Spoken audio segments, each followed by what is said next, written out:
Greg Chick, Ramona's plumber here. Today we're going to talk about installing an angle stop under the kitchen sink here.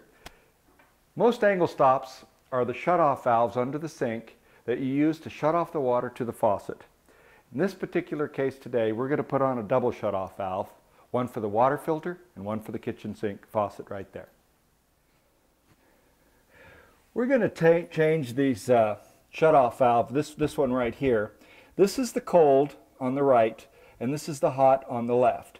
These are referred to as angle stops, and they're under every faucet, under the toilet, under the bathroom sink faucet, and everywhere. They're oftentimes they get stiff when you try to turn them off, and you have to replace them. In this case, we're going to replace this cold one, not because it's stiff or bad, but because we're installing a water filter, and we're going to put on this nice double shut-off valve, so that this shut-off valve here will have a separate shut-off for the water filter and a separate shut-off for the cold water to the faucet. Okay, first thing you do is you climb under the sink and you get into a nice comfortable position, which can't be done, but you do it anyway. And you get to where you can put your wrench on the supply tube, unscrew the supply tube, drain any water that's in there, even though you got the water shut off, you're always going to have a little water in the pipe. What I do is I have a special tool here, and this tool screws on to the end of the shut-off valve. Now you've got a way to hold the valve in position. If you don't have one of these, just put a pair of pliers on that valve. Then you put a wrench on the nut and back. Now this valve does not unscrew off the copper pipe. It uncompresses from the copper pipe. The difference is that there's no threads on the copper pipe. There's a ferrule ring.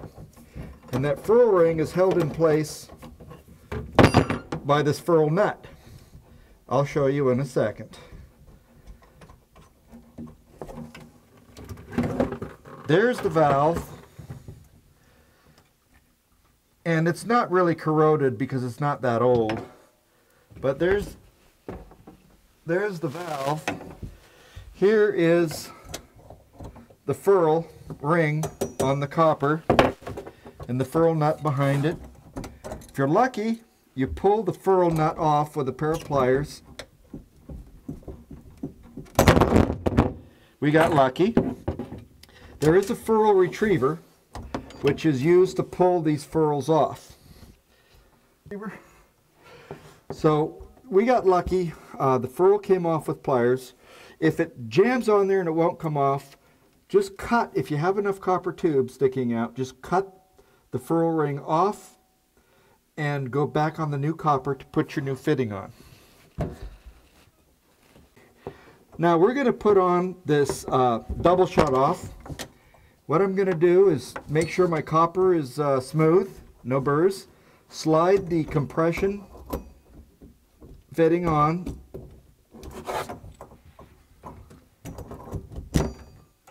And then tighten it down.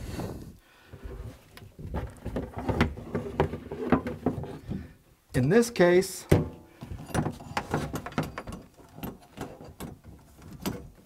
I'm able to get to this thing fairly well. Some cases it's a little tighter. Most cases it's a little tighter.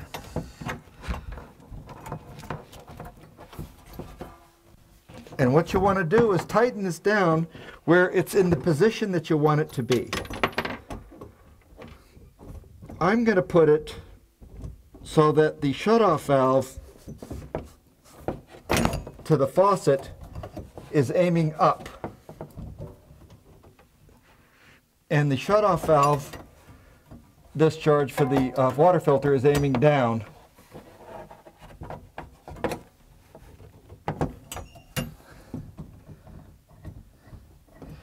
And there we have a tightened fitting, and these are sealed with O-rings and they can rotate any which way we want. Like I said, I'll put the kitchen faucet down or up. Let's see, which one am I going to do? I'll do it down because that way it's going to work out easier. You can tighten the supply tube back up to the new shut-off valve.